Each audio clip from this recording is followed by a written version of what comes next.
We remain steadfast in our commitment in delivering local news that matters, stories that inspire, enriching the lives of Filipinos in the Philippines and across the globe. This is your GMA Regional TV. Buong puso para sa Pilipino.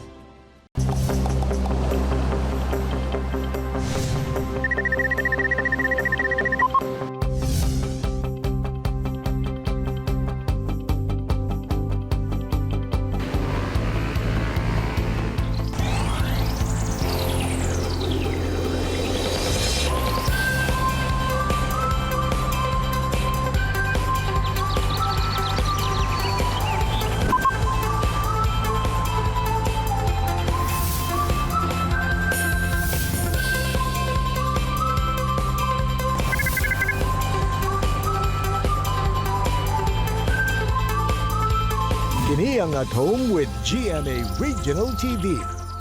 Good morning mga kapuso all over Mindanao. Happy Thursday sa tanan natong mga suking viewers. Sai, good morning. Mayong buntag sa Attorney Resi og dili isab nato kalimtan nga kumustahon ang mga kapuso nato sa Iligan City ug Magsaysay sa Lanao del Norte Province. Mga kapuso, this morning atong makauban ang kagayanong beatboxer nga si Jun Ray Yap.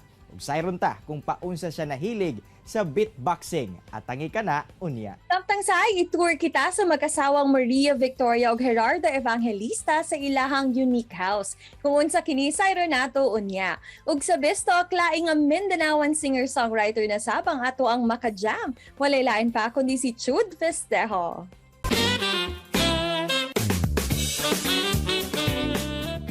Mga kapuso, makijam kita karong buntaga sa Dabawenyo singer-songwriter na si Chud Festejo. Maayong buntag, Sir Chud, ug welcome diri sa At Home with GMA Regional TV. How are you doing? Okay lang, maayong buntag po.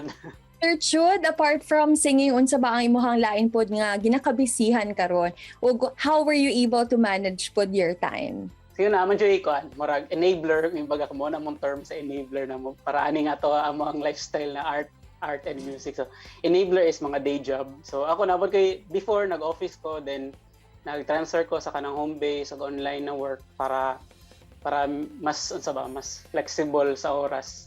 So, kasi siya na ko yung day job, random la anything that comes ra gihapon ura gana. So, naga-freelance ko as either content writer, tapos before kanang AI trainer po sa artificial intelligence related, tapos research, may ngana na mga work.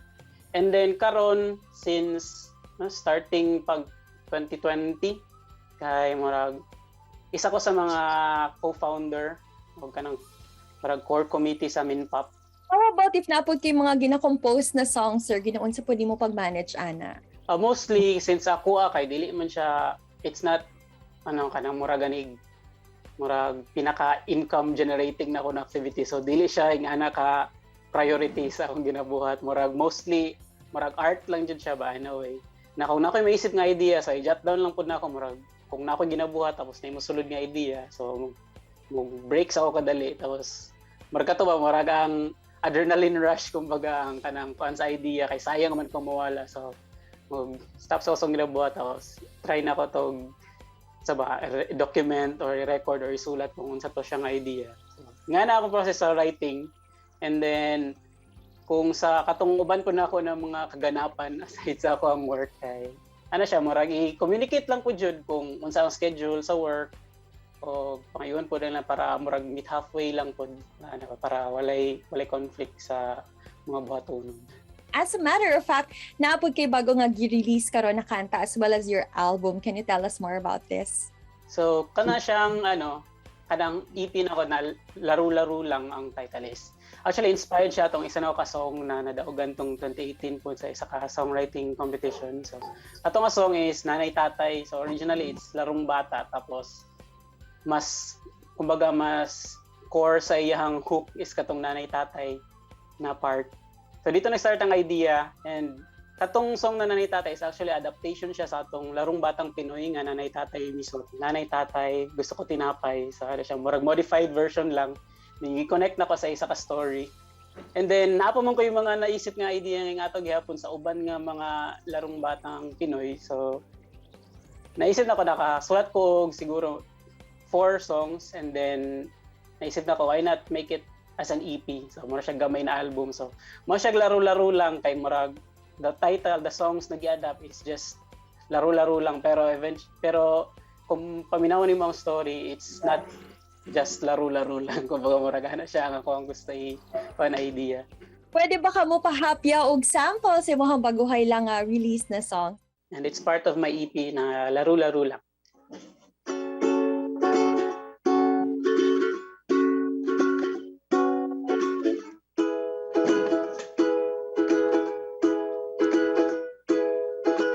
Tatlong taong hinanap, kanyang haplos at yakap, mga nabiksay na, di nakilala ang kanyang ama. Naging masunuring bata, mga sulyak nila'y makuha, sa sarili siyang nag-aalaga, sinusunod ang utos ng ina. Masasaktan ka lang, pigilan mo mga luha, pag-iyak di niya magawa, nung bata pa si Nena, anong sinabi niya?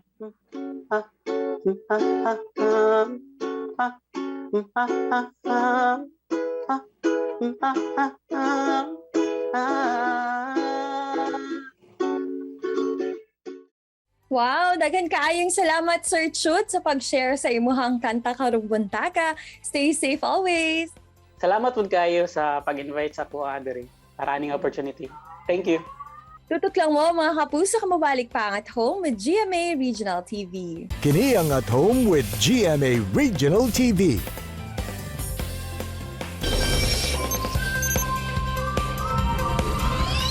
Break it down, yo! Hala, karong buntaga mga kapuso, maki-jive kita sa patsadang talento sa atong makauban. Sanglit siya lang naman ang labing unang beatboxer dinhi sa Cagayan de Oro City. Ato i-welcome si Junray Jong Jr. Yap. Junray, good morning and welcome dinhi sa At Home with GMA Regional TV. Kamusta ba? Yes, good morning Sai. Okay ra kayo ko. Good ra kayo bisag pandemic, laban lang gyapon no. Jun, unang-una alang nasab sa among kasayuran, unsa ba kining ginatawag nato na beatboxing ug paunsa ka nasulod ni ini nga hilig?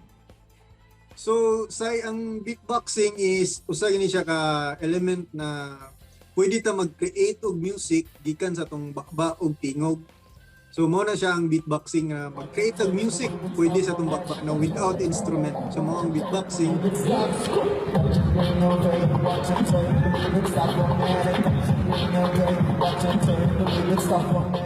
And then nag-start ko ani is sa bata pagid ko around 2007. Mahilig man pud ko og paminaw og hip hop nga music like R&B. So while naminaw ko before, gusto na ko kanang awaton ang beat or ang music, but the problem is wala ko'y instrument before. Wala ko'y ma-express ba, di na ko ma-express ang instrument. So ang akong gibuhat Sai is nangita kong paagi, which is ni-come up ang beatboxing sa kuha na like siko galing paminaw sa beat, na like in that way na express na ko ba na pwede di ay maghimo og beat or beatboxing or music gikan sa atong bakba.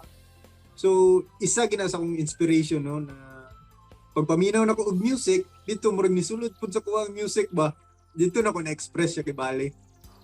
Sukad bata pa lang baka nahilig ka na bagayod sa paghimo og mga tugtog gamit ang imuhang baba ug paunsa sa banimo na diskubrihan nga aduna diay industriya about ni ani?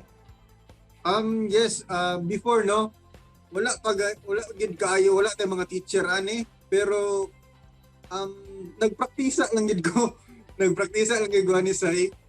I-attempt na ko kanang furnish every sound. Like kana practiceon gid mo every day. Like it takes months or year para maklaro gid ang isa ka sound. And then mo ginaang paagi para mahasa ibali ang imong beatbox. John, ikaw ang giila nga unang beatboxer dinhi sa syudad apan karon aduna na mo'y grupo. Give us a little background about sa inyong ginahimo. Sai, naapoy grupo no sa beatboxing, specific lang siya o gingalan gid kini nga CDO Beatbox. design ini siya para sa mga Cagayanons nga parehan nako nga musuporta ni nga grupo sa tanan nga mga beatboxers, young beatboxers diri sa Cagayan. So mo nang isa sa among advocacy ibalik. Sa mong grupo, unsa-unsa ba ang mga challenges nga miabot sa inyuha o giunsa ninyo kini paglampas? Unsa sab ang maingon nimo nga maayong butang nga hatod sa inyuhang pagmugna ni ining grupo sa mga beatboxers? Okay. Ang paghimo gid ani no, nagi mga challenges pod kay first no, the beatboxing itself is very specific siya na element. Ang uban no dili makasabot or mawirduhan sila kay unsa ba gid daw na wisik-wisik ra sa laway. Pero ang ato lang yung kuan nun, which is music gid siya gikan sa tuwa, built in, and then ato lang i-practice. So in that way sa group ma-unite me, mas stronger me. Naay mga bash, naay mga critics, pero dili na lang namo na ginamind no, na overcome na mo kay nagkasinabot man may malipayon man may ani nga grupo. So mao to. John, unsa ba mo mensahe og tambag ngadto sa mga aspiring beatboxers dili lamang diri sa syudad apan sa tibuok Mindanao? Oo. Ang message lang nako sa tanan beatboxers, especially the new generation og sa mga sa tanan aspirant beatboxers, padayon lang gid mo kay this way I can say na mao ni ang future no, without instrument creating music. So padayon lang, practice every day, and napod tay mga beatbox tutorial sa gustong katuon. Natay beatbox tutorial sa Beatbox All Star YouTube. Og syempre, una kita matapos makapuso, di ta mo sugot nga di makadungog sa patsadang routine ni John Ray. Busa makapuso, ania na siya.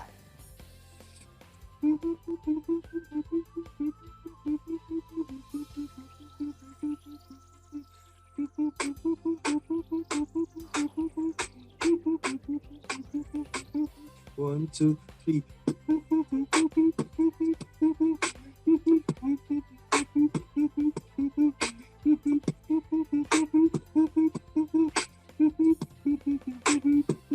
One, two, three, four.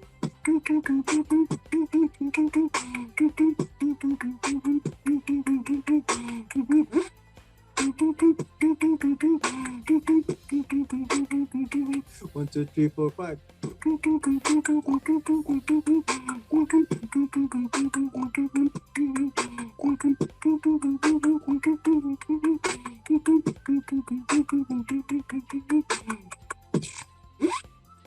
That's all. Break it down, yo! Oh yeah! Betaw, maayo kayo mo hatag og beat si John Ray. Makabilib gayod. Daghang kayong salamat, John, sa imong oras nga gihatag dinhi sa At Home with GMA Regional TV og more power sa imuhang karera. Yes, daghang salamat po say ug salamat sa opportunity. Thank you so much for inviting me. Mga kapuso, chillax lang mo kay mo balik pa ang At Home with GMA Regional TV. Kini ang At Home with GMA Regional TV.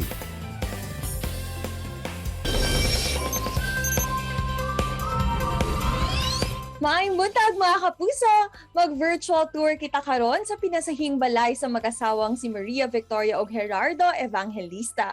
Maayong buntag Ma'am Maria ug Sir Gerardo ug welcome diri sa At Home with GMA Regional TV. Kamusta po kayo? Yes, good morning. Good morning. Morning. Mabuti. And also welcome to our tiny house, Beck and Jerry's tiny house. Siyempre, a lot of people really got interested sa inyong very unique house. Unsa man ang inyong rason nga nung nagtukod mo aning inyong pinasahig gyud kaayo na balay ug asa pud mo nagkuha og mga container vans? Since meron kaming available na unused na container van, that's the reason bakit sabi namin bakit di lang natin gamitin to for our personal use, since during the pandemic ang hirap talagang lumabas at mahirap maghanap ng pupuntahan. And ito lang naman din yung pwede namin puntahan dahil during the pandemic also operational kami. Nagtatrabaho na rin kami at the same time. So sabi namin kailangan namin ng space na kailangan din namin titirahan during those times. And ito yung pinaka-perfect place for us. Kaya nakapag-decide kami na i-push through namin to. Please take us through the entire process of construction. Pila pud ba kadugayon ang pagtukod sa inyong balay og siguro in your estimate mga pila ka hangin inyong nagasto pod? Actually, 3 months lang ito na nagawa. Kasi most of the gamit naman na to, na mga ginamit namin, recycle. So, hinanap namin sa mga, di ba, maraming surplus, Japan surplus dito. Punta kami dyan, ikot kami, upuan, table, yung chandelier, yung pinutol na kahoy na pinaglagyan niya. Kasi merong putol na mga wood na ginamit kami. Yung jacuzzi namin, galing sa junk. So, 3 months, natapos ito. Madali lang siyang tinapos dahil nga sa available lahat within the vicinity tsaka within the sa bahay lang din namin yung mga unused namin bale. So, ang mga cost nito nasa 1.8 lahat, kasama na yung mga gamit. Very interesting and admirable, good ma'am and sir, no? Kaya mga halos mga gamit ninyo sa balay kay also made out of recycled materials. How were you able to come up with that idea? That's a good question because, Attorney Resi, I'm a vegan advocate and I'm, gumagamit talaga ako ng mga reuse and recycled material because we're, mas gusto namin na walang ma-waste. Because pag vegan ka kasi, kailangan i-practice mo yung pagiging advocate mo. Even sa animal, kailangan yung compassion and kindness. Importante yon. So, kailangan wala kang masyadong materials na kailangan more on reuse and recycle. Og kanipod ang tanong ng ating mga kapuso, unsa ba inyong favorite part pod sa inyong balay? Og so far, unsa ang inyong best experience naman in that house together with your family? Ang pinaka-favorite namin, yung patio. Itong Sa deck. Kasi yan yung may pinakamalaki at saka open air. So buong family, pag Saturday or Sunday, nandiyan kami. So yan ang ginagawa namin, magluto, and then maglagay ng duyan, yung aming apo. So diyan ikot-ikot, diyan takbo-takbo. So yun yung pinaka-best part nung container van. Kasi yun din yung pinaka-presko sa lahat dahil open air and we can do anything. Unsa pod ba ang inyong biggest takeaway or lesson pod nga natun-an sa entire na process na pagtukod sa inyong balay? Naturuan namin yung mga tao namin nang mag-value ng mga materials na supposed to be dapat nang itapon pero pwede pa palang gamitin. And from there also, yung pag-overcome doon is yung napapractice na nila yung pagre-recycle, not only here sa loob ng facility namin bale o sa loob ng factory or ng commissary, but also sa personal na buhay nila bale. O karon mga kapuso, itour kita ni Ma'am Beck ug Sir Jerry sa ilahang tiny container van house. Enjoy! Mga kapuso, tayo na at itutour namin kayo sa aming Beck and Jerry container van. Let's go! Tayo na sa aming living room. Ang aming living room is made of more recycled material. So, kung makikita ninyo, pinagputulan ito ng puno. Ito ay 10 years ago na upuan namin nung nagsisimula pa lang kami. Then, ni-recycle na lang, kinubera na lang siya uli. So, ayan, magagamit na uli, na bago. Ito yung dining area namin. So, galing pa rin sa surplus. So, wala akong biniling bago. So, kung makikita nyo, hindi siya magkakamukha, pero nagawa ng paraan para gumanda.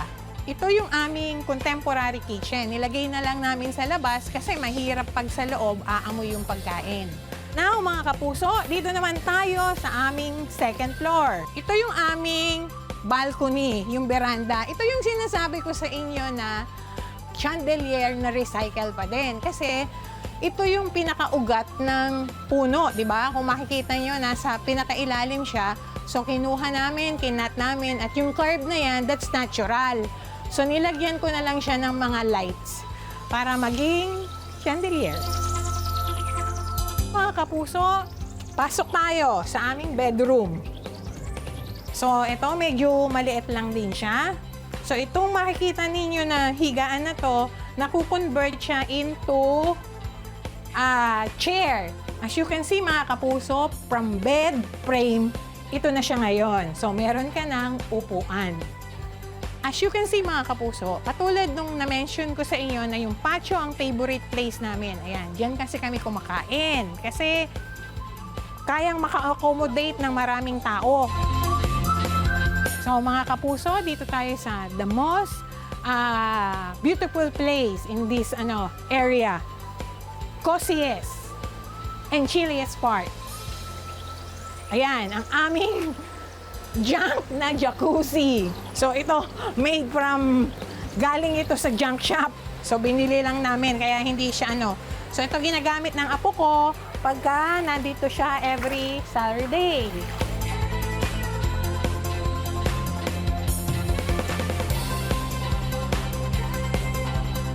Thank you mga kapuso! Daghan kayong salamat, Ma'am Beck and Sir Jerry. Stay safe! Sayog mga kapuso, nag-enjoy kayod kita sa house tour ni Ma'am Maria Victoria o Gerardo Evangelista sa ilahang container van house turned cozy home. Nindot na, practical pa sang litgikan kini sa mga recyclable materials.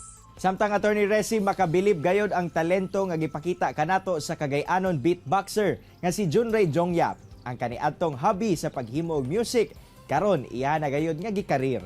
Tambag niya sa aspiring beatboxers nga dili mawad-an og paglaom og practice lang ng practice aron mahasa. Ug say mga kapuso, daghan man kaayo gikabisihan ang gabawan niya singer-songwriter na si Sir Chud Festejo, wala kini nahimong babag aron i-pursue niya ang iyahang passion sa pagkanta. Muli sa mga kapuso atong suportahan ang iyahang bagong EP nga Laro-Laro Lang. Mga kapuso, ang na-inspired nga kakaton kamo sa gi-share sa itong mga bisita karong buntaga.